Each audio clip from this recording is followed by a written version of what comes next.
Welcome to our Holy Week reflections. Yesterday we began Holy Week in worship by examining Palm Sunday and what Jesus' triumphal entry into Jerusalem meant. You can go back and listen to that sermon if you want. And on Thursday and Friday we'll be holding streaming services at 7 p.m. to talk about what happens in the Last Supper and Jesus' crucifixion. And of course we know about his burial and his resurrection on Sunday morning.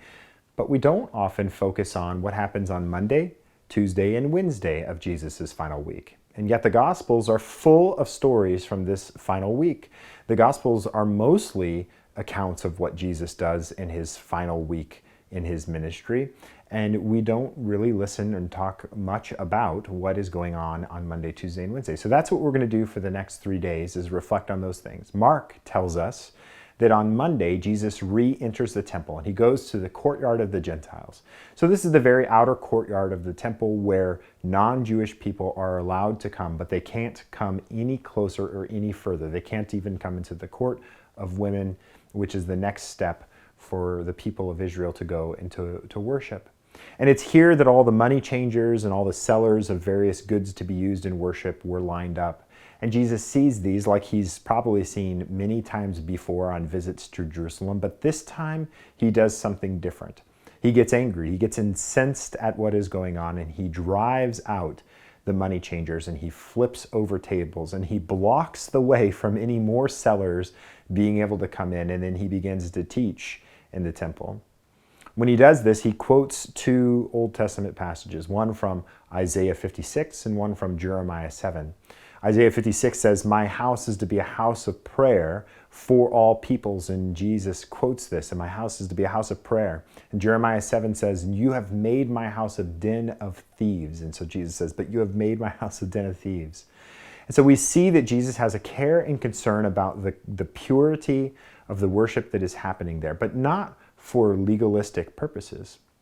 We have to understand something about the corruption that is going on in the temple to understand what Jesus is talking about. You see, the temple had passed a rule that only temple money, they had minted their own coins, could be used for the purchasing and selling of any kind of worship implements. And they justified this in many different ways, but that meant that in order for you to come from a far off distance, if you didn't live near the temple and have that money readily available to you, you would have to take whatever money you had and exchange it to the temple money changers. And you would have to then put up with whatever fee they charged you, whatever interest rate, whatever exchange rate that they were putting on top of their exchange.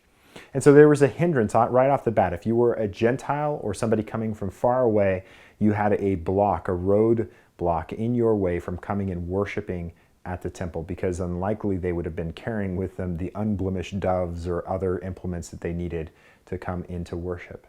And Jesus saw this as not only inauthentic worship, but as a breaking of the promise that God had given to Abraham. Because God told Abraham that Abraham would be a blessing through his generations, through those who would come after him, that he would be a blessing to the nations.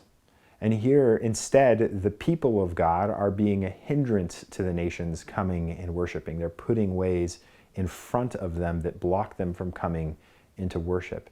And there was lots of other corruption that potentially was going on, including the selling of animals as pure that were then just being recycled right back into the market to be resold again, so that the temple was making a profit off of everything that was going on. And Jesus was incensed about this kind of behavior going on with his people and in the temple. And in an act of prophecy, Jesus prophesies against what the temple should be doing, and that is being a place where every single person from any nation can come before God and worship God. And he's also prophesying about what his purpose is going to be this week, to accomplish that finally for all time in his death and in his resurrection. But as we reflect on this day's actions of Jesus, we might want to ask ourselves, as the people of God, are we being a hindrance to people coming into the presence of God, or are we welcoming them? What are our places of worship like? What are our communities of worship like? And what are our own personal lives like, in a way that we might be a hindrance or a help to others coming into the presence of God? Let's continue to reflect on that. Come back tomorrow and find out what Jesus did on Tuesday.